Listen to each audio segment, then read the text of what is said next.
रसूल करीम सल्लल्लाहु अलैहि वसल्लम की खिदमत में जब कोई खाने की चीज़ लाई जाती है तो आप सल्लल्लाहु अलैहि वसल्लम दरियाफ़त फरमाते ये तोहफ़ा है या सदका।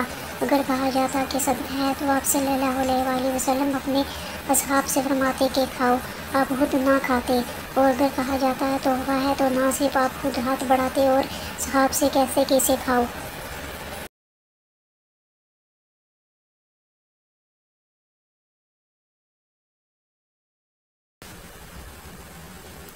नबी करीम सल्लल्लाहु अलैहि वसल्लम ने फरमाया, मुसलमान औरतों हरगिज़ कोई पड़ोसन अपनी दूसरी पड़ोसन के लिए मामूली हदिया को भी हकीर न समझे, वहाँ बकरी के एक खुर का ही क्यों ना हो। रसूल करीम सल्लल्लाहु अलैहि वसल्लम ने फरमाया, अगर मुझे बाजू और पाई के गोश्त पर भी दावत दी जाए तो मैं कबूल कर लूँगा, और मुझे बाजू या पाई के गोश्त का तोहफ़ा भेजा जाए तो इसे भी कबूल कर लूँगा।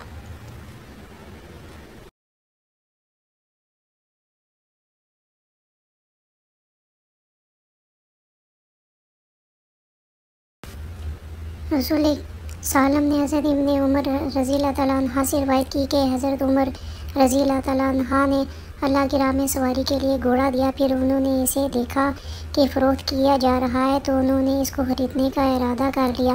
फिर नबी करीम सल्लल्लाहु अलैहि वसल्लम से पूछा तो आप सल्लल्लाहु अलैहि वसल्लम ने फरमाया, ऐ उमर, अपना सदका वापस मत लो।